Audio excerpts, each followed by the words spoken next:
नमस्कार बच्चों। Siddham YouTube channel में आपका हार्दिक स्वागत है, अभिनंदन है। देखिए, हमारा जो टॉपिक चल रहा था आयनन विभव, आयनन ऊर्जा या आयनन एंथैल्पी, उसकी आज लास्ट क्लास है। एप्लीकेशन चल रही थी, कल एक क्लास ले ली थी हमने। और एप्लीकेशन में देखो, हमने सबसे पहले क्या देखा था। एक तो देखा था आपके वही धात्विक नेचर, अधात्विक नेचर। यानी धात्विक नेचर है वो आईपी के व्युत्क्रमानुपाती होते हैं, और अधात्विक नेचर है वो आईपी के कैसे होते हैं, समानुपाती। और हमको पता है आवर्त में बाएं से दाएं जाते हैं तो आईपी बढ़ता है। आईपी बढ़ेगा, इसका मतलब अधात्विक लक्षण बढ़ेंगे, अधात्विक गुण। जबकि धात्विक क्या होंगे, घटेंगे। भाई दोनों उल्टे चल रहे हैं ना। और ऊपर से नीचे जाते हैं तो क्या होगा, धात्विक गुण बढ़ेंगे। अब देखो, एस में तो धातु ही है सारे, उसमें तो क्या बढ़ाओगे घटाओगे। डी में भी धातु है, एफ में भी धातु है, तो पी में पता चलेगा ही कि ऊपर से नीचे जा रहे हैं तो उधर राइट हैंड साइड में क्या आ रहे हैं, अधातु आ रहे हैं, फिर बीच में उपधातु आ रहे हैं, फिर नीचे धातु। इसका मतलब ऊपर से नीचे जाएंगे तो क्या होगा, धात्विक लक्षण बढ़ेगा। क्यों, आईपी घट रहा है। तो ये आईपी का एप्लीकेशन हो गया। तो इसमें देखो आपको दिक्कत नहीं आनी चाहिए। अब कुछ बच्चों को हो सकता है, देखो इसके बाद मैंने दूसरा एप्लीकेशन जो लिया था ना, वो लिया था आपकी किसका, क्रियाशीलता का, रिएक्टिविटी। अब उसको अपन ने एक तो देखा था धातुओं के लिए, और एक देखा था अपन ने अधातुओं के लिए। तो धातुओं की जो क्रियाशीलता है वो तो आईपी के व्युत्क्रमानुपाती थी, यानी जिसका आईपी कम उसकी क्रियाशीलता ज्यादा, और जिसका आईपी ज्यादा उसकी क्रियाशीलता कम। इसमें मेरे हिसाब से कोई दिक्कत नहीं आनी चाहिए आपको। फिर एक अधातुओं की क्रियाशीलता देखी थी अपन ने, किसके आधार पर, विद्युत ऋणता के आधार पर। अब विद्युत ऋणता क्या होती है ये अपन पढ़ी चुके हैं 11th क्लास में। आपके जो भी सर पढ़ा रहे हैं सारे उन्होंने पढ़ाया होगा। बाकी अपन अभी इस टॉपिक के बाद में पढ़ेंगे। मैं यहाँ जो पढ़ाऊंगा ना, पर मैं तो उस बेस को मानते हुए थोड़ा सा ना, भाई आपको 11th क्लास में पढ़ा दिया होगा सर को, इसलिए मैंने ये टॉपिक ले लिया था। भाई एप्लीकेशन अब वैसे अपने उसमें दे नहीं रखा है एनसीईआरटी में, और चूंकि अब आपको तो अरे केवल एनसीईआरटी थोड़ी पढ़नी है, आगे के लिए पढ़ना है ना कुछ। नीट जेई वगैरह और कोई भी जो भी कॉम्पिटिशन एग्जाम दोगे आप, सेकंड ग्रेड फर्स्ट ग्रेड आने वाले टाइम में, मान लो केमिस्ट्री से, या कोई सीयूईटी का एग्जाम देगा, कोई आईसीआर का एग्जाम देगा, तो अपन को केवल 11वीं क्लास पास थोड़ी ना करनी है। 11वीं क्लास पास करनी है तब तो आप बिल्कुल पढ़ो ही मत, एक दिन भी मत पढ़ो, फिर भी आप 11वीं क्लास में पास हो जाओगे, कोई दिक्कत नहीं है। तो हमको तो आगे की चीजें पढ़नी है ना, तो इसमें भी कोई दिक्कत नहीं आई आपको। भाई विद्युत ऋणता अपन ने पढ़ी रखी है। और वैसे भी देखो आवर्त सारणी में सबसे ज्यादा विद्युत ऋणता रखने वाला तक फ्लोरीन है। कौन है, फ्लोरीन। और सबसे कम वाला जैसे हेलोजन में बात करें तो आयोडीन। तो इधर विद्युत ऋणता घट रही है, तो विद्युत ऋणता घट रही है तो अधातुओं की क्रियाशीलता भी घटेगी। क्यों, अपन ने वहां पढ़ा है अधातुओं की क्रियाशीलता वो विद्युत ऋणता की क्या होती है, समानुपाती। फिर मैंने कहा था ओवरऑल अगर रिएक्टिविटी लेनी है तो आपको एक दिक्कत आई होगी, मानक अपचयन विभव। मैंने शायद ये लिख दिया था आपको, इसमें थोड़ा सा दिक्कत आई होगी। देखो एक बच्चे ने कमेंट डाला था कि सर थोड़ा सा कम समझ में आया है, तो वो कम समझ में हो सकता है, ये थोड़ा सा नहीं, इनमें तो कोई दिक्कत नहीं है, 2 पॉइंट मैंने बताए। इसमें थोड़ा सा दिक्कत आया, मैंने बोला था ओवरऑल रिएक्टिविटी है वो मानक अपचयन विभव से सॉल्व करनी है आपको। ओवरऑल क्या देखनी है, रिएक्टिविटी, तो वो किससे, मानक अपचयन विभव से देखनी है। और धातुओं के लिए कैसी थी, व्युत्क्रमानुपाती थी। तो इसका नाम क्या है, देखो मानक अपचयन विभव। अरे इसका नाम क्या है, मानक अपचयन विभव। इसको मान सकते हैं हम ना कि भाई ये समझ में नहीं आया हो। अब देखो ये अभी थोड़ा सा आगे चैप्टर आएगा, ऑक्सीडेशन रिडक्शन। अब इतना तो आपने पढ़ाई है छोटी क्लासों में, ऑक्सीकरण अभिक्रिया क्या होती है, अपचयन अभिक्रिया क्या होती है। ऑक्सीकरण अपचयन यानी ऑक्सीजन का जुड़ना या फिर हाइड्रोजन निकल जाए वो ऑक्सीकरण कहलाती है। उल्टा हो जाए, हाइड्रोजन जुड़ जाए ऑक्सीजन निकल जाए, वो आपके अपचयन कहलाती है। अब इतना तो आपने पढ़ाई है, अरे इतना तो आपने पढ़ाई है। तो ये मानक अपचयन विभव है, ये उसी चैप्टर में पढ़ेंगे अपन। अपचय व अपचय अभिक्रिया करके चैप्टर आएगा, तो एक बार को इसको आप भाई इसको थोड़ा सा अभी स्किप कर सकते हो ना। स्किप का मतलब लिखा हुआ तो है आपके पास, मान लो लिखना तो है उसको, और उसको ही मान लो समझ में नहीं आ रहा भी तो उसको थोड़ा सा रोक लो, इसको पढ़ लोगे तब आपके समझ में आ जाएगा। और वैसे तो मैंने देखो ये पढ़ा रखा है, वहां यूट्यूब पे पढ़ा रखा है, एक अलग से 11th क्लास की फिजिकल केमिस्ट्री की ओर बना रखी है आपके प्लेलिस्ट। और उसमें पहले तो फर्स्ट में जो वीडियो है ना, 22-23 वीडियो है, वो तो है आपके जो पहला चैप्टर है ना आपके रसायन विज्ञान की कुछ मूलभूत अवधारणाएं करके, और उसके बाद मैंने ऑक्सीकरण अपचयन वाला ही पढ़ा रखा है। तो आप पहले वहां से देख सकते हैं इसको, पहले आप वहां से देख सकते हैं ऑक्सीकरण किसको कहेंगे, अपचयन किसको कहेंगे, अपचय क्या होता है, ऑक्सीकारक क्या होता है। तो ऑक्सीकारक वो पदार्थ होता है जो सामने वाले का अपचयन कर दे, सॉरी ऑक्सीकारक का मतलब जो सामने वाले का ऑक्सीकरण कर दे और खुद का अपचयन कर ले, वो ऑक्सीकारक कहलाता है। ऐसे ही अपचय सामने वाले का अपचयन कर दे, खुद का ऑक्सीकरण कर ले, तो वो क्या कहलाता है, अपचय। जो सामने वाले का ऑक्सीकरण करता है, खुद का अपचयन करता है वो ऑक्सीकरण, जो सामने वाले का अपचयन करता है खुद का ऑक्सीकरण करता है वो अपचय। इस तरीके से आपको ये चीजें आनी चाहिए, तो आप वहां देख सकते हैं इसको। अभी वहां थोड़े से और भी आगे वाला जो पोर्शन है ये पढ़ाना था उसमें, पर वो वहां पढ़ाया नहीं, थोड़ा सा वो बीच में उसको हल्का सा ना ड्रॉप कर लिया था। तो आप थोड़ा वहां भी देख सकते हैं ऑक्सीकरण अपचयन, ऑक्सीकारक अपचय। तो एक बार को अभी आप इसको छोड़ दो, फिर अपन उस चैप्टर को पढ़ेंगे ना, तब वहां पे आएगा ये डेनियल सेल वगैरह, मानक अपचयन विभव, मानक ऑक्सीकरण विभव।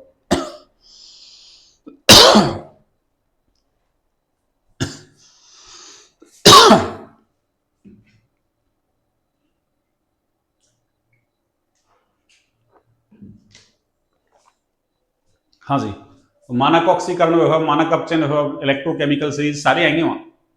फिर अपन ने एक लास्ट में यही पढ़ा है, तीसरा अनुप्रयोग अपचय क्षमता।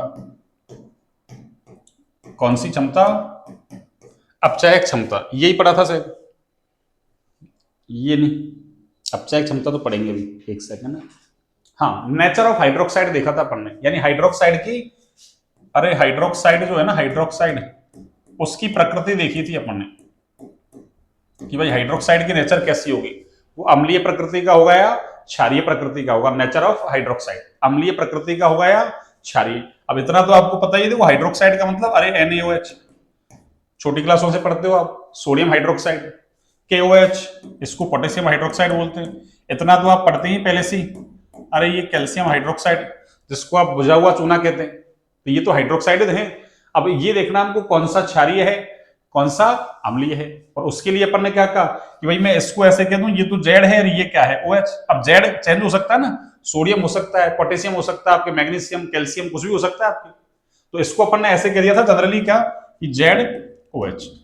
इसका मतलब हमको तो ये जेड देखना है कि यदि इस जेड का आईपी कम है, आईपी कैसा है कम, तब तो क्या होगा, अरे ये जेड और O के बीच के बॉन्ड के इलेक्ट्रॉन ये O लेके चला जाएगा, तो ये O लेके जाएगा, तो ये क्या बनाएगा OH माइनस। और हमको पता है जो OH आयन देता है वो क्षारीय होता है।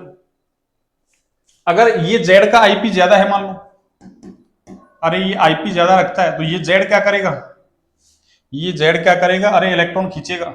जेड क्या करेगा, ऑक्सीजन से इलेक्ट्रॉन खींचेगा, ऑक्सीजन क्या करेगा, H से इलेक्ट्रॉन खींचेगा। तो यहां से कौन फ्री हो जाएगा, H+ फ्री हो जाएगा। और जो H+ देता है वो हमको पता है वो अम्ल कहलाता है, यानी अम्लीय होता है। इस तरीके से आपको नेचर ऑफ हाइड्रोक्साइड देखनी थी। तो मेरे हिसाब से आपको बस एक ये टॉपिक है ना, ये इसको अभी के लिए आप जैसे ओवरऑल रिएक्टिविटी लिखाई ना कि ओवरऑल यानी एक तरीके से समग्र क्रियाशीलता देखें, संपूर्ण क्रियाशीलता, तो वो मानक अपचयन विभव से देखते हैं, यानी सवाल उससे सॉल्व करना है। अब मानक अपचयन विभव होता क्या है इसको अपन पढ़ लेंगे, ठीक है ना। तो यहां तक की बात मेरे हिसाब से समझ में आ गई आपकी। अब देखिए, तो ये पुरानी जो अपने बुक्स चलती थी पहले RBSC में, राजस्थान बोर्ड में चलती थी, उनमें तो ये आईपी के अनुप्रयोग थे सारे जो मैंने लिखा है ना ये सारे, पर एनसीईआरटी में हटा रखा है इनको, और आगे की क्लासों में कॉम्पिटेटिव एग्जाम में तो आते ही है, इसलिए हमको पढ़ना क्या है जरूरी। तो अब हम आगे की बात करते हैं। देखो, बगैर कोई फालतू की बात की भाई, इतना तो उस बच्चे के कमेंट्स आ गया था ना कि सर थोड़ा कम समझ में आया, तो थोड़ा कम मेरे हिसाब से एक जगह दिक्कत आई आपको बस, पढ़ने वाले के लिए। अब नहीं पढ़ने वाले के लिए देखो सारी दिक्कतें हैं भाई, जो नहीं पढ़ेगा जो बच्चा है उसके लिए तो सारी ही दिक्कतें हैं। अब चौथा जो अनुप्रयोग है अपना वो क्या है, देखो ऑक्सीडेशन स्टेट। कौन सी ऑक्सीडेशन स्टेट, जैसे मैं बात करूं मान लो कि Mg+, एक तो मान लो ऐसा दे दे आपको कोई, और एक कह दे Mg+2, और कह दे भाई दोनों में से कौन ज्यादा स्थायी है, ये ज्यादा स्थायी है या ये ज्यादा स्थायी है, यानी मैग्नीशियम कौन सा ऑक्सीडेशन स्टेट दिखाएगा, तो उसको देख रहे हैं अपन। अब उसके लिए क्या करेंगे अपन, देखो तो अपनी हेडिंग क्या होगी कि ऑक्सीकरण अवस्था को निर्धारित करने में, यानी ऑक्सीकरण अवस्था का स्थायित्व निर्धारित करने में, यानी डिटर्मिनेशन ऑफ ऑक्सीडेशन स्टेट, यानी ऑक्सीकरण अवस्था जो है उसको डिटरमाइन करने में। तो क्या लिखेंगे अपन, ऑक्सीकरण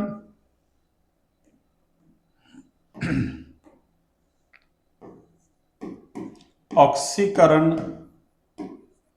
अवस्था के निर्धारण में, डिटर्मिनेशन ऑफ ऑक्सीडेशन स्टेट। तो ऑक्सीकरण अवस्था के निर्धारण में, ऑक्सीकरण अवस्था के निर्धारण में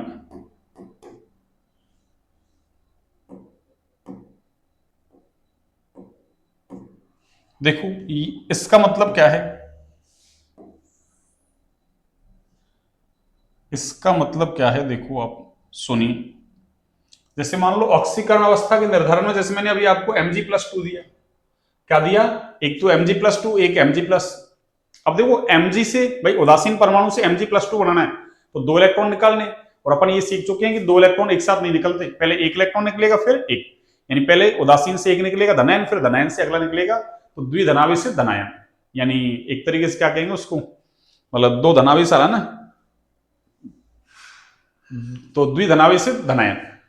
ठीक है, अब सुनिए, आप अगर मान लो जैसे भाई पहला इलेक्ट्रॉन निकाला Mg से, Mg+ बना, तो पहला इलेक्ट्रॉन निकालते हैं उसको अपन बोलते हैं प्रथम आयनन ऊर्जा। अपन ने एक लिखा था, फिर पीछे को क्रमागत आयनन ऊर्जा की, एक से ज्यादा इलेक्ट्रॉन निकालने तो जो एनर्जी देते हैं वो क्या कहलाती है, क्रमागत आयनन ऊर्जा। तो एक तो पहला इलेक्ट्रॉन निकाला तो फर्स्ट आयनाइजेशन एनर्जी, फिर दूसरा निकाला तो सेकंड आयनाइजेशन एनर्जी, ऐसे मान लो तीसरा निकालेंगे तो थर्ड वाली हो जाएगी, चौथा निकालेंगे तो फोर्थ वाली। तो इसका मतलब अगर अपन ये देखें कि अगर डेल्टा आईपी, यानी दो जो आपके आयनन एंथैल्पी क्रमागत वाली, उनमें यदि अंतर कितना आ जाए, कितना आ जाए, 16 इलेक्ट्रॉन वोल्ट। क्या कहा मैंने भाई, डेल्टा का मतलब अंतर, आईपी का मतलब आयनन विभव में अंतर, यदि कितना आ जाए 16 इलेक्ट्रॉन वोल्ट से या तो ज्यादा या फिर 16 इलेक्ट्रॉन वोल्ट के बराबर, तो फिर तो क्या होगा, आपकी जो उच्च ऑक्सीकरण अवस्था है ना आपकी, हायर ऑक्सीडेशन स्टेट, उच्च ऑक्सीकरण अवस्था को मैं ऐसे लिख दूं, तो उच्च ऑक्सीकरण अवस्था कैसी होगी, अरे अधिक स्थायी, एक सेकंड एक सेकंड एक सेकंड भाई, उच्च नहीं, उच्च नहीं, निम्न ऑक्सीकरण अवस्था, कौन सी,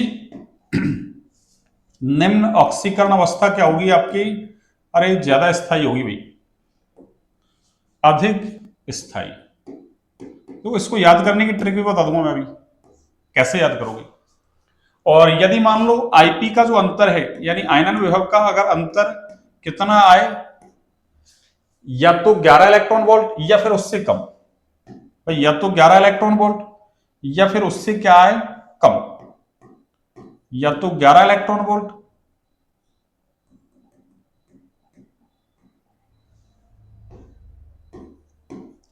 या उससे कम, या तो 11 हो या 11 से कम, जैसे 10, 9, 8, 7, 5 कितना ही हो, तो फिर क्या होगा, उच्च ऑक्सीकरण अवस्था अधिक स्थायी होगी, यानी लोअर ऑक्सीडेशन स्टेट, यानी उच्च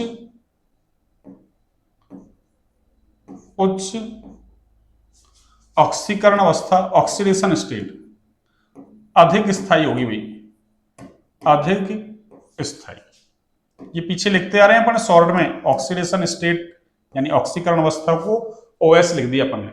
अब देखो इसको याद कैसे करोगे, देखो इसको याद ऐसे कर लो, देखो भाई अरे 16 ज्यादा है, 11 कैसा है, कम, तो जब अंतर क्या हो 16 या 16 से ज्यादा, यानी अंतर ज्यादा है, तो फिर कम वाली जो ऑक्सीडेशन स्टेट है ना वो कैसी है, ज्यादा स्थायी। मैंने ये तो लिखा निम्न ऑक्सीकरण अवस्था अधिक स्थायी। और देखो 11 कम है तो या तो 11 या फिर 11 से अरे कम वाली, भाई 11 16 से कम है ना, तो 11 या 11 से कम अंतर है, तो फिर कौन सी उच्च ऑक्सीकरण अवस्था क्या होगी आपकी, अरे ज्यादा स्थायी होगी। उच्च ऑक्सीकरण अवस्था कैसी होगी, ज्यादा स्थायी। उच्च ऑक्सीकरण अवस्था आपकी ज्यादा स्थायी होगी।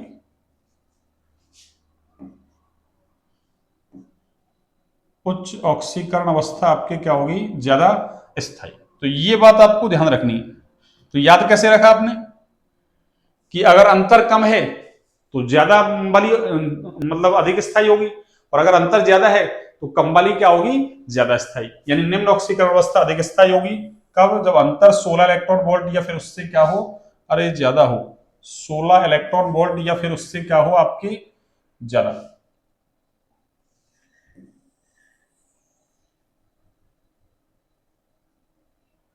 हाँ जी, ये लो।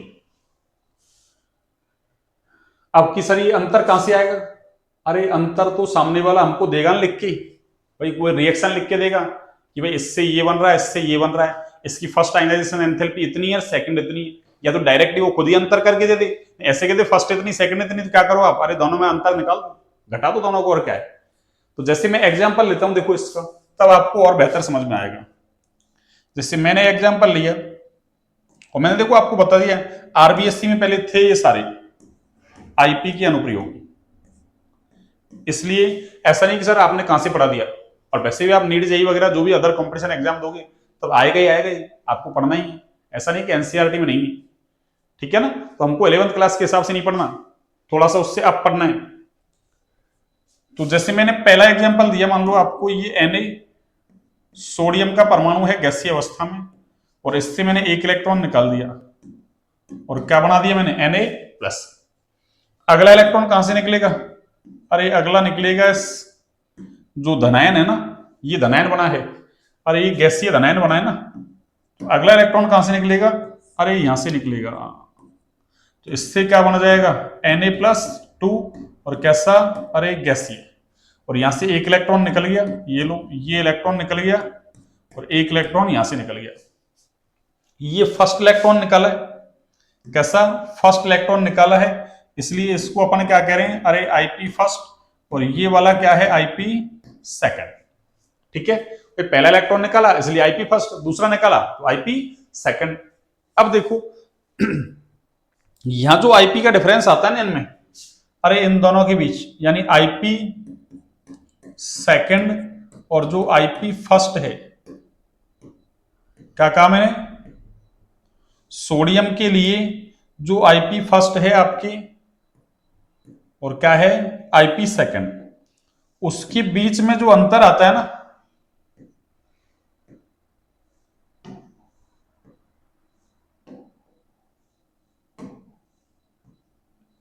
अरे आईपी सेकंड और आईपी फर्स्ट के बीच में जो अंतर आता है ना आपकी, वो कितना है। देखिए भाई ऐसी रिएक्शन खुद लिखिएगा और ये रिएक्शन खुद लिखिएगा, और या तो आपको जैसे अंतर ही दे दे डायरेक्ट खुद ही, या अंतर नहीं दे और कह दे आईपी फर्स्ट तो इतना है इसका, यहां लिख दे आईपी सेकंड इतना है। तो अब बताओ इसकी कौन सी ऑक्सीकरण अवस्था ज्यादा स्थायी होगी। अब देखो इसकी एक ऑक्सीकरण अवस्था तो +1 है, एक कैसी है +2, तो +1 कम है +2 ज्यादा है, +1 लोअर है +2 हायर है। अब तो ये समझ में आ गया ना, लोअर हायर का मतलब, अरे निम्न और उच्च का मतलब। और ये जो अंतर आता है ना, ये आता है आपके कितना, अरे 40.7 इलेक्ट्रॉन वोल्ट। कितना आता है ये 40.7 इलेक्ट्रॉन वोल्ट। अब जब 40.7 इलेक्ट्रॉन वोल्ट आ रहा है, अरे तो ये कहां आ रहा है, देखो अंतर, अरे अंतर कितना है, इसको मैं ऐसे लिख सकता हूं ना, अरे इसी का मतलब ही तो ये है इसको, अरे इस वाले को मैं ऐसे लिख सकता हूं ना, किसी को, अब इतना तो आप समझदार हैं कि आपने 11th क्लास में कई मंथ गुजार दिए आपने, तो इतने तो समझदार हैं आप कि अंतर को ऐसे लिखते हैं अपन delta P, sorry delta P क्या आईपी है ना, तो क्या लिख लो डेल्टा आईपी। एक सेकंड, डेल्टा आईपी, अरे अंतर निकालते हैं तो अंतिम में से प्रारंभिक को घटाते हैं अपन, अंतिम सेकंड वाली प्रारंभिक फर्स्ट वाली, उसमें से उसको मैंने घटा दिया, तो क्या हो गया, एक सेकंड देखो इसमें क्या मिस्टेक हो रही, ये लोडिंग मांग रहा है।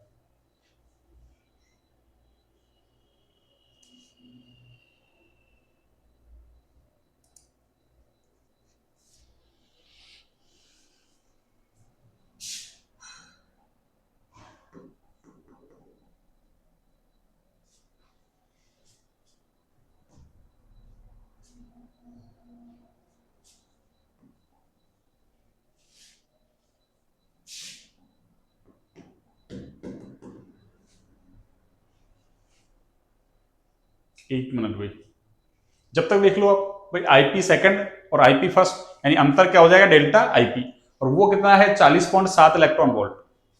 और देखो 40.7 तो यहां आ रहा है ना, 16 या उससे ज्यादा आ रहा है, और 16 या उससे ज्यादा होगा तो कौन सी ज्यादा स्थायी होगी ऑक्सीकरण अवस्था, निम्न वाली यानी लोअर वाली। तो लोअर वाली कौन सी है Na+, हायर वाली कौन सी है Na+2। तो इसका मतलब सोडियम क्या दिखाएगा, अरे +1 ऑक्सीडेशन स्टेट दिखाएगा, यानी +1 इसकी कैसी है मोर स्टेबल, और +2 कैसी है इसकी लेस स्टेबल, +2 कैसी है इसकी, अरे लेस स्टेबल।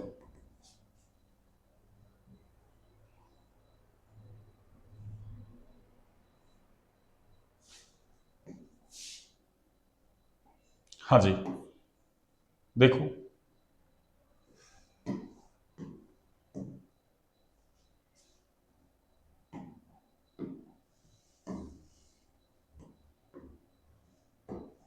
तो ये क्या है, डेल्टा आईपी। इसको मैं क्या लिख सकता हूं, डेल्टा आईपी, ये लो।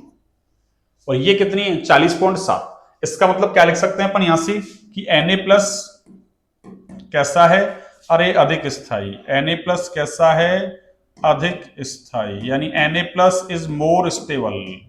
इसका मतलब कोई आपसे पूछे कि सोडियम जो है वो कौन सी ऑक्सीडेशन स्टेट दिखाएगा, अरे +1 या +2, तो कौन सी बताओगे आप, +1।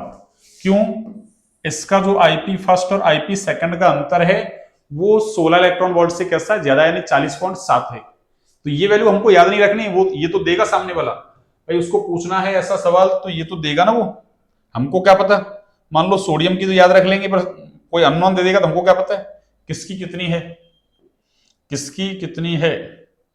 देखिए अगला एग्जांपल, जैसे मैंने दे दिया, मान लो आपको ये एग्जांपल नंबर सेकंड। मान लो अब की बार अपन ने ले लिया मैग्नीशियम का परमाणु, और कैसा है, गैसीय। और इससे मान लो वही 2 इलेक्ट्रॉन निकालने हैं, तो पहला इलेक्ट्रॉन निकाला तो Mg+ बना, वही गैसीय तो चलेगा, और ये 1 इलेक्ट्रॉन बाहर। और दूसरा इलेक्ट्रॉन यदि निकालोगे आप तो कहां से निकलेगा, अरे इस धनायन से निकलेगा, यानी मोनो एटॉमिक धनायन। वो कैसा है, डाइएटॉमिक धनायन, मतलब कैटायन इंग्लिश में बोलो तो आप। तो इससे क्या होगा, अब की बार क्या बनेगा, Mg+, अरे 2, और कैसा, अरे गैसीय, और ये इलेक्ट्रॉन, अरे इलेक्ट्रॉन बाहर, ये लो, हो गया। तो ये क्या है, देखो सुनो, अरे ये आईपी फर्स्ट, ये कैसा है, आईपी फर्स्ट, और ये कैसा है, आईपी सेकंड। यदि इन दोनों का जो अंतर अगर देखें अपन, तो इन दोनों का जो अंतर आता है ना, वो आता है 7.4 इलेक्ट्रॉन वोल्ट, यानी आईपी, अरे सेकंड और आईपी फर्स्ट का जो अंतर है वो आता है कितना, 7.4 इलेक्ट्रॉन वोल्ट, 7.4 इलेक्ट्रॉन वोल्ट। और हमको पता है 7.4 तो कहां, यहां आ रहा है, 11 या उससे कम में आ रहा है ना। और अपन ने क्या कहा कि अगर अंतर कम वाला है तो फिर ज्यादा वाली ऑक्सीकरण अवस्था अधिक स्थायी होगी, और अगर अंतर ज्यादा है तो फिर क्या, कम वाली ऑक्सीकरण अवस्था ज्यादा स्थायी होगी। इसका मतलब Mg क्या बनाएगा यहाँ, अरे Mg+2, तो क्या लिखूंगा मैं कि Mg+2, अरे Mg+2 इज मोर स्टेबल, ये लो, यानी Mg+2 कैसा है भाई, अरे अधिक स्थायी। Mg+2 कैसा है, अधिक स्थायी है, Mg+2 अधिक स्थायी है। वही बात है, चाहे ऐसे लिख लो आप, Na+ अधिक स्थायी, वही बात है, मैंने थोड़ा इंग्लिश में लिख दिया इसको, Mg+2 अधिक स्थायी। अब आपको देखो थोड़ा इंग्लिश आनी चाहिए, इस जमाने के हिसाब से इंग्लिश मीडियम का जमाना है, लोग इंग्लिश मीडियम की तरफ जा रहे हैं। तो आगे आने वाले समय में आप अरे टीचिंग लाइन में जाओगे तो आपको इंग्लिश तो आनी चाहिए ना, अरे आनी चाहिए या नहीं आनी चाहिए इंग्लिश। तो ये 2 एग्जांपल दे दिए मैंने, तीसरा एग्जांपल देखिए आप, इंपॉर्टेंट, और वो क्या है सुनिए। थर्ड वाला एग्जांपल है आपके, तो वो एक तो मैंने ले लिया ये एल्यूमिनियम, वही गैसीय अवस्था में है। अब एल्यूमिनियम देखो कितने इलेक्ट्रॉन निकाल सकता है, अरे एल्यूमिनियम 3 इलेक्ट्रॉन त्याग सकता है भाई, तो मैंने 1 इलेक्ट्रॉन निकाल दिया और ये Al+ बना दिया। अब दूसरा इलेक्ट्रॉन निकालूंगा तो कहां से निकलेगा, अरे दूसरा Al+ से निकलेगा, यानी एल्यूमिनियम धनायन से निकलेगा, और ये क्या बना देगा, Al+2, ये लो, और ये इलेक्ट्रॉन बाहर।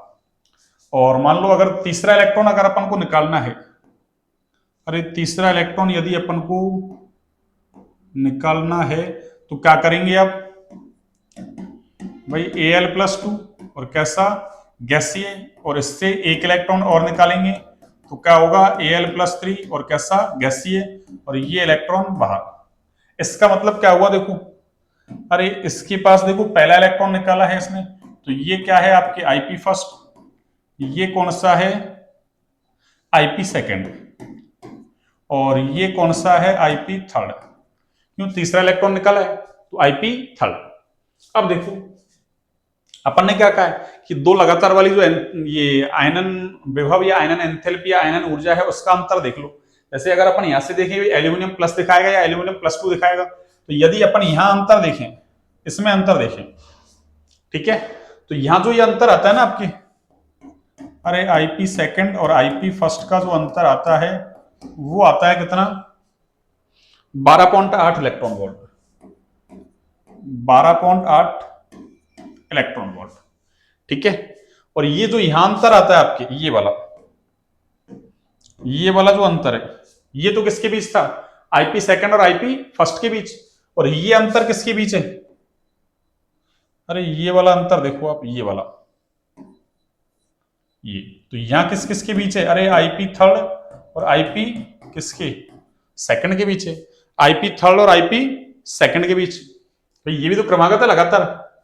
तो ये जो अंतर आता है ना, ये अंतर आता है आपके 6 इलेक्ट्रॉन वोल्ट। कितना, 6 इलेक्ट्रॉन वोल्ट। क्या कहा मैंने भाई, इन दोनों के बीच अंतर कितने का आ रहा है, 12.8 इलेक्ट्रॉन वोल्ट। और इन दोनों के बीच अंतर कितना आ रहा है, 6 इलेक्ट्रॉन वोल्ट। इसका मतलब देखो इन दोनों में से कौन सा ऑक्सीडेशन स्टेट दिखाया जाएगा और इन दोनों में से कौन सा दिखाया जाएगा। तो देखो यहाँ तो अंतर कितना, 6 इलेक्ट्रॉन वोल्ट आ रहा है, तो यहाँ तो 11 है, उससे कम आ रहा है और कम अंतर आता है। तो ज्यादा वाली ऑक्सीकरण अवस्था क्या होती है, अधिक स्थायी। तो +2 और +3 में से कौन ज्यादा स्थायी है, अरे +3। तो यहाँ तो कौन दिखाएगा, अरे यहाँ तो दिखाएगा ये प्लस का 3, यानी एल्यूमिनियम की कौन सी ऑक्सीडेशन स्टेट अधिक स्थायी है, अरे +3 वाली। ये लो, एल्यूमिनियम की कौन सी ऑक्सीडेशन स्टेट ज्यादा स्थायी है, +3 वाली, प्लस का 3। और इधर कौन सी ज्यादा स्थायी, देखो इधर आपको थोड़ा दिक्कत आएगी। देखो ये किसके बीच आ गई, 11 और 16 के बीच आ गई, 11 और 16 के बीच। तो 11 या उससे कम है तब तो निम्न, 16 या उससे ज्यादा है तो उच्च।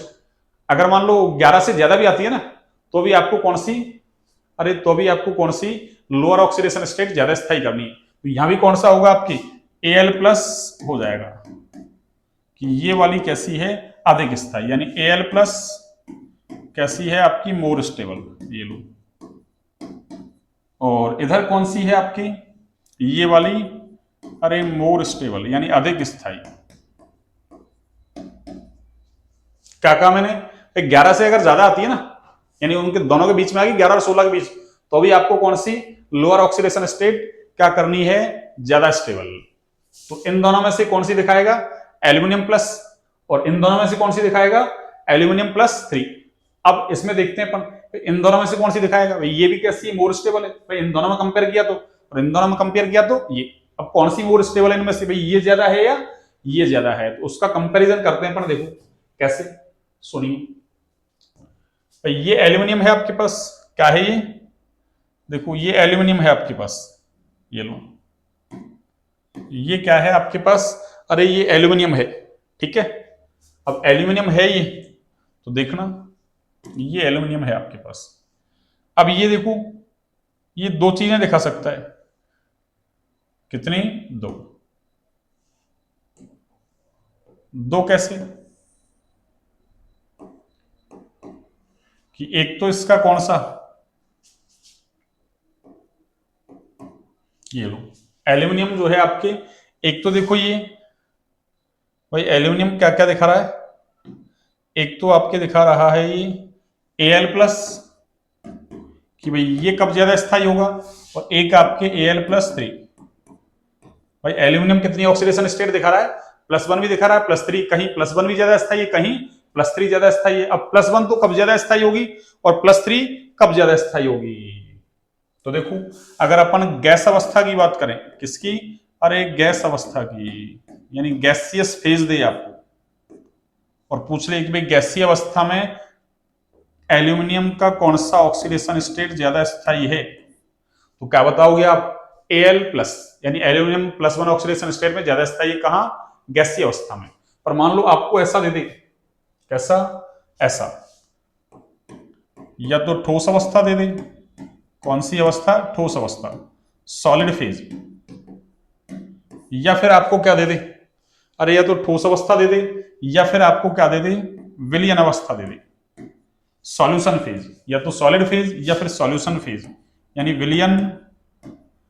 एनसीईआरटी इसको अवस्था को ऐसे लिखती है, प्रावस्था, और अपन आरबीएससी में इसको अवस्था बोलते हैं। तो आप प्रावस्था लिखो या अवस्था लिखो, एक ही बात है, ठीक है ना। एक में मैंने अवस्था लिख दिया, एक में मैंने प्रावस्था लिख दिया, बात एक ही है। इंग्लिश में फेज कहेंगे इसको, सॉलिड फेज और सॉल्यूशन फेज। तो कौन ज्यादा स्थायी है, गैस अवस्था में एल्यूमिनियम +1 में स्थायी है, और सॉलिड फेज यानी ठोस अवस्था या फिर विलयन अवस्था में कौन ज्यादा स्थायी है? एल्यूमिनियम +3। तो ये एल्यूमिनियम की पूरी कहानी हो गई, ये एल्यूमिनियम की पूरी कहानी हो गई आपकी। ये आपको याद रखनी है, ये आपको याद रखनी है। यानी ये गैसीय अवस्था में चल रहा है अभी, ये गैस, कैटायन तो गैसीय अवस्था में बनता है ना, ये लो गैस। कोई दिक्कत है क्या? किसी को भी दिक्कत है क्या?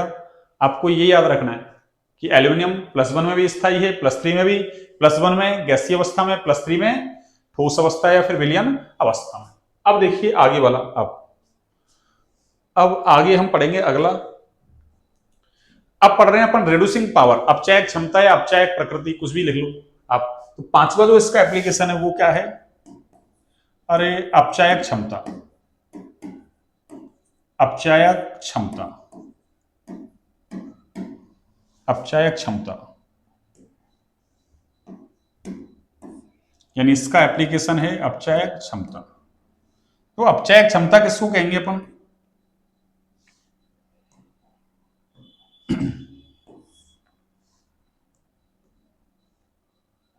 तो क्या कहेंगे कि अभिक्रिया के दौरान वो पदार्थ जो क्या करे, दूसरे पदार्थ का तो अपचयन कर दे, यानी सामने वाले का अपचयन, और खुद का क्या कर ले, ऑक्सीकरण, वो क्या कहलाता है? अपचायक कहलाता है। वो क्या कहलाता है? अपचायक। और भी डेफिनेशन दे सकते हो, अपचयन का मतलब होता है ऑक्सीडेशन नंबर में कमी। तो क्या कर देगा, दूसरे वाले के तो ऑक्सीडेशन नंबर में कमी और खुद के में क्या कर लेगा, वृद्धि। क्यों? खुद का ऑक्सीकरण हो रहा है ना, ऑक्सीकरण का मतलब होता है ऑक्सीडेशन नंबर में वृद्धि। ये सारी डेफिनेशन आपको वहां मिल जाएगी जो मैंने बताया था ना आपको, कि 23-24 लेक्चर के बाद में आपको देखना है, प्लेलिस्ट बनी हुई है फिजिकल केमिस्ट्री के नाम से, 11th क्लास फाउंडेशन बैच और फिजिकल केमिस्ट्री के नाम से। उसमें है आपकी ऑक्सीडेशन, रिडक्शन वगैरह सब कुछ पढ़ा रखे मैंने। तो मैं यहां तो लिख देता हूं, चलो आपको एक बार, कि अभिक्रिया के दौरान, अभी यहां के लिए, अभिक्रिया के दौरान वह पदार्थ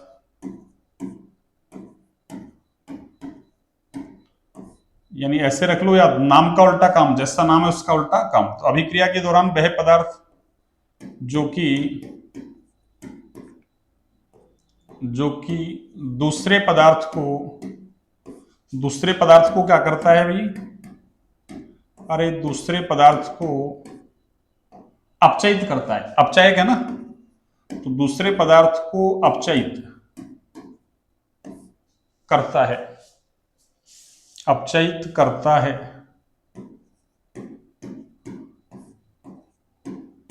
तथा स्वयं क्या होता है,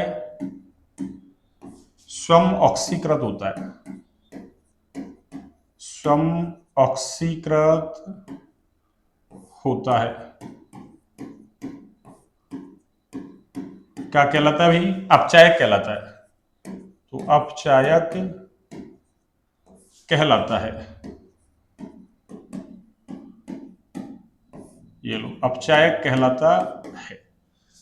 ऑक्सीकारक उल्टा हो जाएगा, जो दूसरे पदार्थ का ऑक्सीकरण करता है खुद अपचयित होता है। तो नाम का उल्टा काम, जैसे अपचायक लग रहा है ना, तो ऐसा लग रहा है अपचायक यानी खुद का अपचयन होता होगा, पर वो खुद का नहीं करता, खुद का ऑक्सीकरण, सामने वाले का अपचयन। इसलिए कह रहा हूं नाम का उल्टा काम, नाम का विपरीत काम। तो याद रखने की ट्रिक, अगर आपको लंबे समय तक किसी चीज को याद रखना है तो इसी तरीके से आपको याद रखना पड़ेगा, इसी तरीके से आपको याद रखना पड़ेगा। आप अपनी शॉर्ट ट्रिक भी डेवलप कर सकते हैं। अब सुनिए, अपचायक क्षमता भी वही दो तरीके से देखेंगे अपन। अरे अपचायक क्षमता कितने तरीके से देखेंगे अपन? दो तरीके से। देखिए दो तरीके से कैसे, सुनिए। यानी रिड्यूसिंग पावर, अपचायक क्षमता, अपचायक क्षमता दो तरीके से अपन देखेंगे। कैसे? अपचायक क्षमता, रिड्यूसिंग पावर, अपचायक क्षमता। देखिए अपचायक क्षमता दो तरीके से कैसे देखेंगे, सुनिए। अपचायक क्षमता,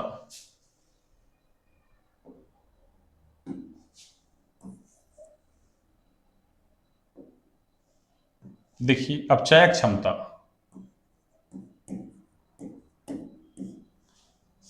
तो ये दो तरीके से कैसे देखेंगे, सुनिए आप। एक तो वही अपन को गैसीय अवस्था में देखना है, गैसियस फेज में, और एक आपको विलयन अवस्था में देखना है। कौन सी अवस्था में? विलयन अवस्था में। तो क्या लिख रहा हूं मैं कि एक तो कहां देखनी है अपन को,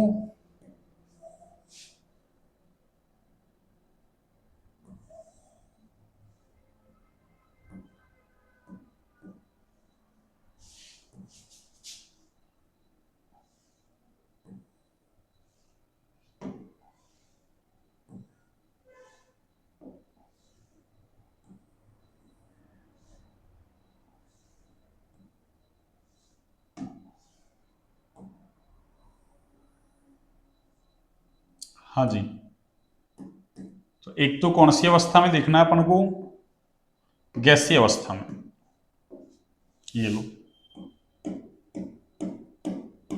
गैसीय अवस्था में।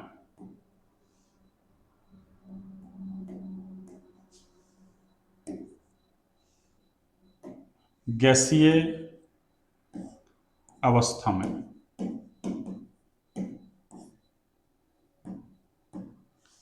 और दूसरा कहां देखना है, विलयन अवस्था में।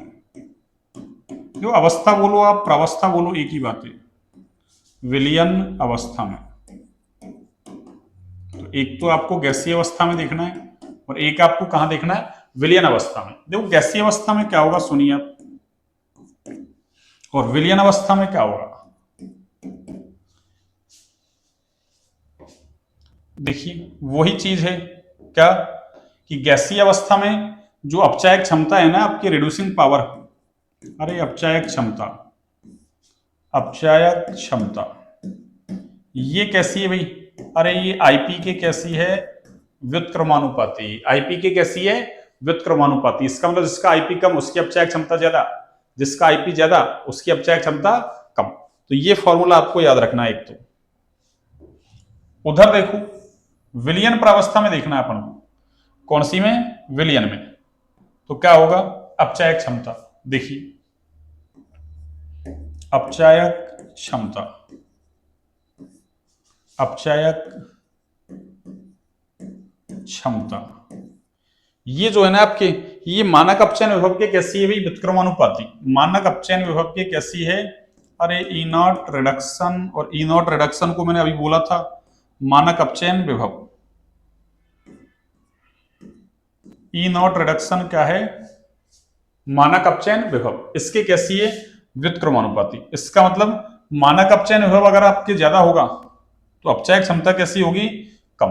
मानक अपचयन विभव का मान ज्यादा तो अपचायक क्षमता कैसी होगी भाई, अरे कम। और मानक अपचयन विभव कम तो अपचायक क्षमता ज्यादा। इसको मैं लिख देता हूं, देखो एक बार, ये क्या है आपके मानक अपचयन विभव, यानी ये जो वैल्यू है ना आपकी, और ये अपन मानक अपचयन विभव उस चैप्टर में पढ़ेंगे, अपन उसी चैप्टर में पढ़ेंगे। और वैसे तो 12वीं क्लास में कंप्लीट चैप्टर ही अलग से है, इलेक्ट्रोकेमिस्ट्री के नाम से है, वैद्युत रसायन के नाम से। तो क्या हो जाएगा ये, इसका नाम क्या है, मानक अपचयन विभव। ये लो अपचयन, मानक अपचयन विभव। अब ये होता क्या है, ये तो अपन पढ़ेंगे तब समझ में आएगा अपने। मानक अपचयन विभव,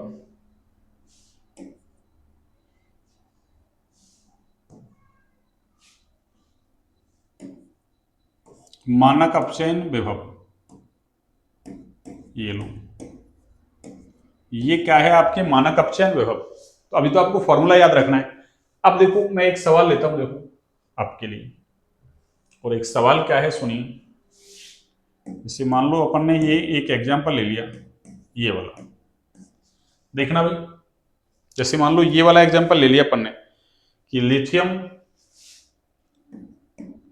ये सोडियम, पोटेशियम, रुबिडियम और ये सीजियम, कि भाई किसकी अपचायक क्षमता ज्यादा है, किसकी अपचायक क्षमता कम है। इनको हम बोलते हैं क्षार धातु। अरे इनको हम बोलते क्या है भाई, क्षार धातुएं। कौन सी धातुएं, क्षार धातुएं। इनका नाम क्या है आपको पता होगा, ये है क्षार धातुएं, यानी एल्कली मेटल्स। इनको हम बोलते हैं क्षार धातुएं। अब यदि हम इनमें ये देखें कि किसकी अपचायक क्षमता ज्यादा है, किसकी अपचायक क्षमता कम है, तो मैं ऐसे लिख दूं, अरे इन गैस फेज, ये लो, यानी गैस फेज के अंदर क्या होगी, ये लो। थोड़ी बहुत इंग्लिश आनी चाहिए आपको, देखो हाँ जी, गैस फेज में क्या होगा देखो, तो गैस फेज में तो हमने देख रखा है कि आईपी के कैसी है व्युत्क्रमानुपाती, जिसका आईपी ज्यादा उसकी अपचय क्षमता कम, जिसका आईपी कम उसकी अपचय क्षमता ज्यादा। पर हमको पता है अरे ऊपर से नीचे जाते हैं वर्ग में तो आईपी घटता है, इसका मतलब लिथियम का आईपी ज्यादा, सीजियम का आईपी कम, सीजियम का आईपी कम तो इसकी अपचय क्षमता क्या हो जाएगी, ज्यादा, और लिथियम की कम। तो ऑर्डर क्या हो जाएगा आपके, अरे सीजियम सबसे ज्यादा, फिर रुबिडियम, आरबी, आरबी को रुबिडियम बोलते हैं भाई, और उसके बाद कौन हो जाएगा आपके, पोटेशियम, फिर कौन होगा आपके, अरे सोडियम, और सबसे कम कौन होगा आपके, लिथियम, सबसे कम कौन होगा आपके, लिथियम। ये लो, ये ऑर्डर हो गया आपके, ये ऑर्डर हो गया आपके। अगला देखिए अब सॉल्यूशन फेज की अगर बात करें अपन, किसकी बात करें, सॉल्यूशन फेज, यानी इन सॉल्यूशन फेज, यानी विलयन प्रावस्था में, इन सॉल्यूशन फेज,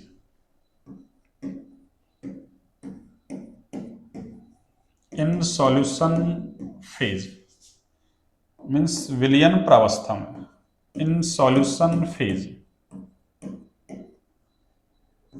यानी विलयन प्रावस्था में क्या होगा भाई, अरे विलयन प्रावस्था में क्या होगा, देखो लिथियम जो है ना, इसका मानक अपचयन होगा बहुत कम होता है भाई, तो मानक अपचयन होगा व्युत्क्रमानुपाती अपचय क्षमता, तो लिथियम का मानक अपचयन होगा कैसा होता है, बहुत कम, लिथियम का मानक अपचयन होगा कैसा होता है, बहुत कम, इसलिए इसकी अपचय क्षमता सबसे ज्यादा होती है। तो ऑर्डर क्या हो जाएगा, लिथियम सबसे ज्यादा, और फिर आपका वही ऑर्डर हो जाएगा कौन, अरे इस लिथियम को छोड़ दो बाकी वही सीजियम, फिर रुबिडियम वगैरह सब कुछ वही आएगा। तो फिर कौन हो जाएगा, सीजियम के बाद रुबिडियम, फिर आपके पोटेशियम, और सबसे कम कौन है, सोडियम।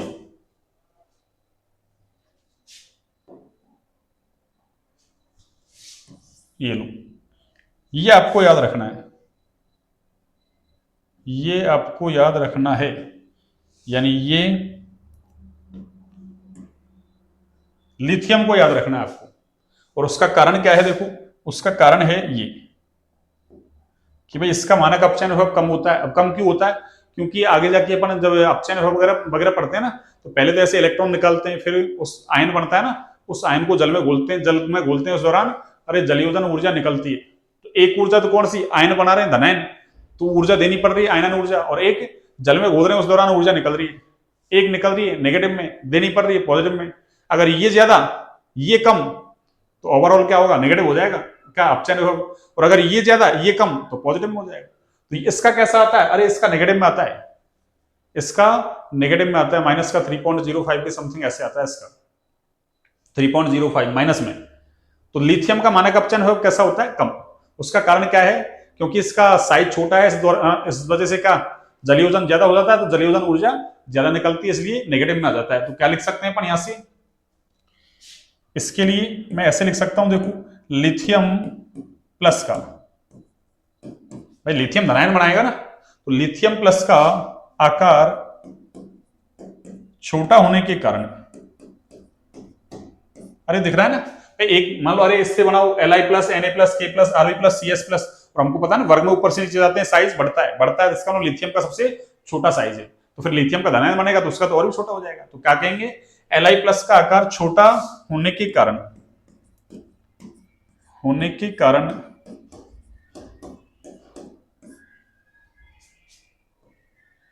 कारण, इसकी जलयोजन ऊर्जा, या इसका जलयोजन अधिक होता है, या जलयोजन लिख लो डायरेक्ट, इसकी जलयोजन ऊर्जा का मान अधिक होता है, ये लो। इसलिए क्या होगा भाई, इसका इनर्ट रिडक्शन, यानी मानक अपचयन विभव कम होता है। और मानक अपचयन विभव कम क्या, अरे नेगेटिव में होता है वैसे तो, मानक अपचयन विभव है ना ये, अरे ये वाला जो मानक अपचयन विभव है ये कमी क्या, ये नेगेटिव में होता है। किस में होता है भाई, अरे ये वैल्यू किस में आती है, अरे ये नेगेटिव में आती है, ये वैल्यू किस में, नेगेटिव में। तो ये आपके समझ में आ गया। अपचायक क्षमता, अपचायक क्षमता, ये मैंने आपको कंप्लीट पढ़ा दिया। अपचायक क्षमता,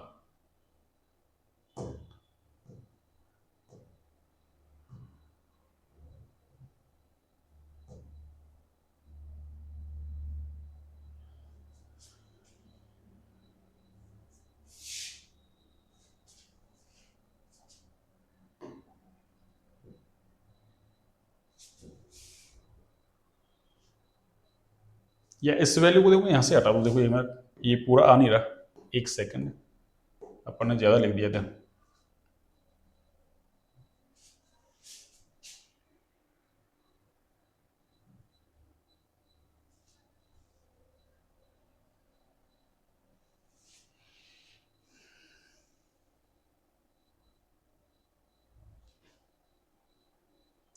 ये अब आ रहा है कंप्लीट। देखिए, तो क्या लिख सकते हैं यहां से, इसको देखो, इसको मैं इधर लिख दूं, यानी इसकी वैल्यू कैसी है, अरे नेगेटिव वैल्यू होती है इसकी, नेगेटिव वैल्यू, और होती कितनी है, माइनस का 3.05, जो अपन आगे जाके लिख लेंगे जब स्पेक्ट्रोकेमिकल, ओ क्या नाम है, स्पेक्ट्रोकेमिकल नहीं, वो इलेक्ट्रोकेमिकल सीरीज, वैद्युत रासायनिक श्रेणी पढ़ेंगे ना, तब जाके अपन इस बात को लिख देंगे वहां कि कितना वैल्यू है लिथियम का। ठीक है, तो ये हो गया एक एग्जांपल। अब दूसरा देखो, एग्जांपल देता हूं, दूसरा एग्जांपल, ये क्षार धातु है, और दूसरा एग्जांपल है आपके किसका, अरे क्षारीय मृदा धातुओं का। क्षारीय मृदा धातु से मतलब है बेरिलियम, मैग्नीशियम, कैल्शियम, स्ट्रोंशियम, ये बेरियम, और ये क्या है भाई, रेडियम, या बेरियम तक लिख लेते हैं, रेडियम नहीं, beryllium, magnesium, calcium, strontium, barium. क्यों, रेडियम तो रेडियो एक्टिव है इसलिए। तो देखिए, ये जो है ना आपकी, ये क्या कहलाते हैं, अरे इनको हम बोलते हैं क्षारीय मृदा धातु है। कौन सी, क्षारीय, वो क्षार धातु थे, ये क्षारीय मृदा धातु है, मृदा धातु है। वैसे आपके आजकल हटा रखा है ये चैप्टर, ये पहले पुरानी वाली एनसीईआरटी में चैप्टर था पूरा, S block, P block, P block 12वीं में भी था, अब तो हटा रखा है। लेकिन हटा रखा है इसका मतलब ये नहीं है सवाल नहीं आते, कॉम्पिटेटिव एग्जाम में तो आते हैं। अब देखो यहां तो क्या है, सुनिए, अब गैसीय अवस्था में और मतलब विलयन प्रावस्था दोनों में कैसा है, जो मतलब अपचायक क्षमता का क्रम है वो आईपी से ही चल रहा है यहाँ, इन दोनों में सेम आएगा। तो क्या कहेंगे अपन, गैसीय व विलयन प्रावस्था, व विलयन प्रावस्था दोनों में ही, यानी गैसीय प्रावस्था और विलयन प्रावस्था दोनों में क्या हो रहा है, सेम ऑर्डर आएगा। और वो सेम ऑर्डर क्या आएगा, वही अपन को क्या देखना है, आईपी देखना है, जिसका आईपी कम उसकी अपचायक क्षमता ज्यादा, जिसका आईपी ज्यादा उसकी अपचायक क्षमता कम। वर्ग में ऊपर से नीचे जाते हैं तो आईपी घटता है, आईपी घटता है इसका मतलब अपचायक क्षमता बढ़ेगी। तो यहाँ तो दोनों ही अवस्थाओं में देखो, आपकी दोनों ही अवस्थाओं में सेम ऑर्डर आएगा, जबकि वहां बस आपको ध्यान क्या रखना था, एक लिथियम को ध्यान रखना था, कौन सी अवस्था में, विलयन अवस्था में। तो यहाँ क्या हो जाएगा आपके ऑर्डर, अरे यहाँ पे तो हो जाएगा आपके ऑर्डर, ये सबसे ज्यादा कौन, बेरियम, फिर स्ट्रोंशियम, उसके बाद कैल्शियम, फिर आपके मैग्नीशियम है, और सबसे कम कौन है आपके, बेरिलियम। यानी गैसीय प्रावस्था में भी ऑर्डर यही है, और वाष्प, ये का नाम, विलयन प्रावस्था में भी ऑर्डर यही है आपके, बेरियम, स्ट्रोंशियम, कैल्शियम, मैग्नीशियम और बेरियम। ये लो, ये ऑर्डर हो गया आपके। अब देखो, अपन ने क्षार धातु पढ़ ली है एस ब्लॉक में पहला, फिर क्षारीय मृदा धातु पढ़ लिया। अब इसके बाद देखो अपन एक बोरॉन देख लेते हैं, एक कार्बन, यानी आपके 11th क्लास में जो था ना पहले, वो एक बोरॉन परिवार था, एक कार्बन परिवार। वैसे पी ब्लॉक में वर्ग 13 से 18 तक आते हैं, तो पहले 2 वर्ग थे ना, बोरॉन परिवार वाला और कार्बन परिवार वाला, वो 11th में थे, और बाकी 4 थे ना बचे हुए, नाइट्रोजन, ऑक्सीजन, हेलोजन और एक अक्रिय गैस वाला, वो 12वीं क्लास में थे। तो अपन तो 11वीं के हिसाब से देख लेते हैं। इसमें मैं एक बोरॉन फैमिली वाला भी लिख देता हूं, कौन सा, अरे बोरॉन फैमिली। और बोरॉन फैमिली में क्या है आपको पता है, देखो, अरे बोरॉन फैमिली में कौन आता है, बोरॉन फैमिली में, देखो बोरॉन फैमिली में आते हैं कौन, ये लोग बोरॉन फैमिली, यानी बोरॉन परिवार। कौन सा परिवार? अरे बोरॉन परिवार। और बोरॉन परिवार में कौन आता है आपके? एक तो बैंगन आलू गाजर एंड थैला, ट्रिक है आपकी, बैंगन आलू गाजर एंड थैला। तो इसमें ऑर्डर क्या हो जाएगा देखो आप, इसमें ऑर्डर हो जाएगा आपके क्या? बैंगन आलू गाजर एंड थैला। तो देखो बोरॉन का तो सबसे ज्यादा ये आई है ना, अरे बोरॉन का, पर ये मैं किसकी बात कर रहा हूँ? आईपी की बात कर रहा हूँ मैं। अरे ये मैं आईपी की बात कर रहा हूँ, जैसे आईपी पीछे लिखा था ना अपन, आईपी, जैसे लिथियम सोडियम हमारे ऊपर से नीचे जा रहे हैं तो क्या हो रहा है? घट रहा था ना। पर यहाँ बोरॉन परिवार और ये जो कार्बन परिवार है ना, इसमें थोड़ा सा क्या है, गड़बड़ है। तो यहाँ बोरॉन के बाद थैलियम आ जाएगा आपके, फिर गैलियम आ जाएगा, फिर एल्यूमिनियम, और सबसे कम कौन है? इंडियम। ठीक है ना, बोरॉन, उसके बाद आपके थैलियम, फिर गैलियम, फिर एल्यूमिनियम और फिर इंडियम। और एक ले लेते हैं अपन, कौन सा? ये वाला देखो, कार्बन फैमिली। कौन सी फैमिली? Carbon family. और इसमें ऑर्डर क्या होगा देखो, इसमें ऑर्डर क्या होगा आपके? देखो, कार्बन, फिर सिलिकॉन, फिर हो जाएगा आपकी जर्मेनियम, फिर लेड, और सबसे कम टिन। तो इसमें ज्यादा माथाफोड़ी नहीं है। अपन वो ट्रिक याद करते हैं, काशी गए शंकर पार्वती। अरे काशी, काशी गए शंकर पार्वती की जगह पार्वती शंकर कर दो बस। अरे शंकर पार्वती की जगह क्या कर दो? पार्वती शंकर। और ऊपर वाले में तो बैंगन आलू गाजर एंड थैला, इसमें देखो ऐसे रख लो यार, उल्टा रखो तुम, है ना, मैंने तो ऐसे याद रख रखा है भाई, बैंगन आलू गाजर एंड थैला ऐसे रखते हैं अपन ट्रिक। यहाँ क्या है? बैंगन थैले में और गाजर आलू कहाँ है? अंदर पड़े, ऐसे याद रख लो। अरे गाजर आलू इन इन आ रहा ना, इनका मतलब अंदर। तो बैंगन तो थैले में रखे और गाजर आलू कहाँ रखे हैं? अरे अंदर रखे हैं। तो ये दोनों क्या है? आईपी का ऑर्डर है ये। अरे ये दोनों क्या है? आईपी का ऑर्डर।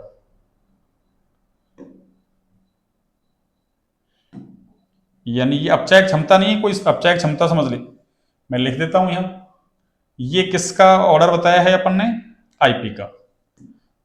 वैसे तो आईपी भाई वर्ग में ऊपर से नीचे जाते हैं घटती है, और बाएं से दाएं जाते हैं तो बढ़ती है।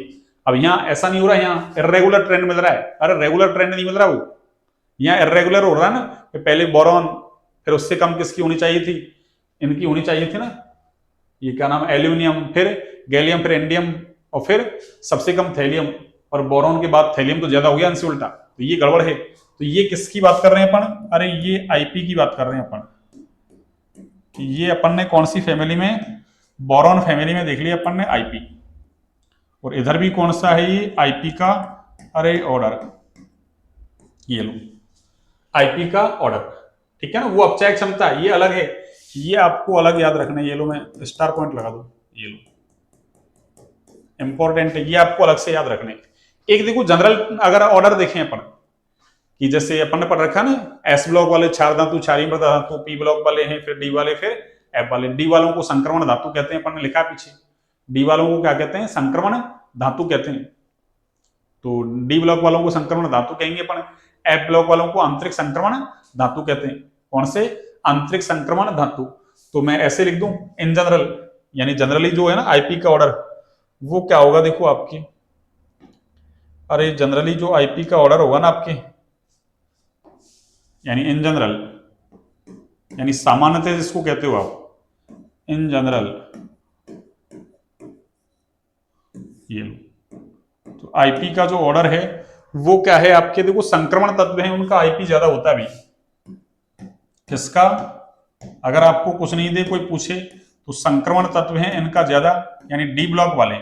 फिर आपके आंतरिक संक्रमण तत्व या अंतः संक्रमण तत्व भी कह सकते हैं इनको, ये अंतः कर देते हैं ना, एफ ब्लॉक के तत्वों को अंतः संक्रमण तत्व भी कहते हैं।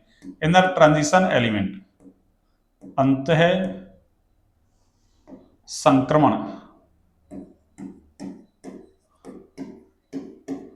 तत्व, अंतः संक्रमण तत्व।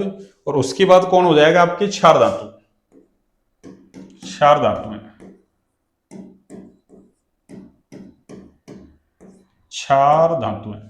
तो हमको पता है क्या भाई, इधर कौन आ रहा है एस ब्लॉक, फिर डी, फिर पी और नीचे एफ। तो सबसे ज्यादा किसका है भाई, एस ब्लॉक वाले, उनका साइज बड़ा है ना। अरे प्रत्येक आवर्त में जो 4 धातु है उनका आकार अपने अपने आवर्त में सबसे बड़ा है। आकार बड़ा तो आईपी कम, इसका मतलब इनका 4 धातुओं का आईपी सबसे कम है। और इधर जाएंगे तो फिर बढ़ रहा है, क्यों पी में तो भाई रेगुलर ट्रेंड नहीं बदल रहा ना, इसलिए। तो अपन ने क्या देख लिया, ये तो कौन से हैं, अरे ये तो डी ब्लॉक वाले में, ऐसे लिख दूंगा और आपको समझने के लिए, ये लो, ये तो कौन से हैं, डी ब्लॉक के तत्व क्या कहलाते हैं, संक्रमण तत्व। और ये अंतः संक्रमण तत्व का मतलब ये किसकी बात कर रहे हैं, अरे एफ ब्लॉक की। और क्षार धातु कौन से में आ रहा है, एस ब्लॉक में। क्षार धातु कौन से ब्लॉक में आ रहा है, एस ब्लॉक में। तो सबसे ज्यादा संक्रमण फिर कौन है आपके, अंतः संक्रमण यानी एफ ब्लॉक वाले। और फिर कौन आ रहा है आपके, क्षार धातु। कौन आ रहा है, क्षार धातु। ये जनरल ऑर्डर हो गया इसका, किसका, आईपी का ऑर्डर है भाई ये। अरे किसका ऑर्डर है ये आईपी का ही ऑर्डर है ये ऑर्डर किसका है, अरे ये आईपी का ही ऑर्डर लिखा है मैंने, ये लो, ये आईपी का ही ऑर्डर लिखा है मैंने, ये लो।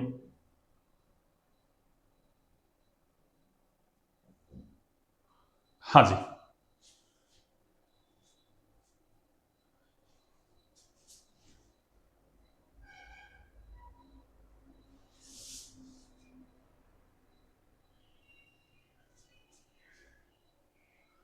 तो ये हो गया आपके, ये आयनन विभव के अनुप्रयोग खत्म हो गए, बिल्कुल कंप्लीट एकदम। अब कल से हमारा टॉपिक जो चलेगा वो इलेक्ट्रॉन बंधुता चलेगा, या उसको इलेक्ट्रॉन लब्धि एंथैल्पी भी बोल सकते हैं। ठीक है बच्चों, क्लास अच्छी लगे तो क्लास को लाइक सब्सक्राइब शेयर करें भैया ना, ज्यादा से ज्यादा शेयर करें। क्यों, ऐसे ही आपके क्वेश्चंस वगैरह हैं कॉम्पिटेटिव एग्जाम में आते हैं, आपको केवल ऐसे नहीं कि केवल है ना थोड़ा सा थ्योरी को पढ़ लिया और कुछ हो जाए, कुछ नहीं होने वाला ऐसे।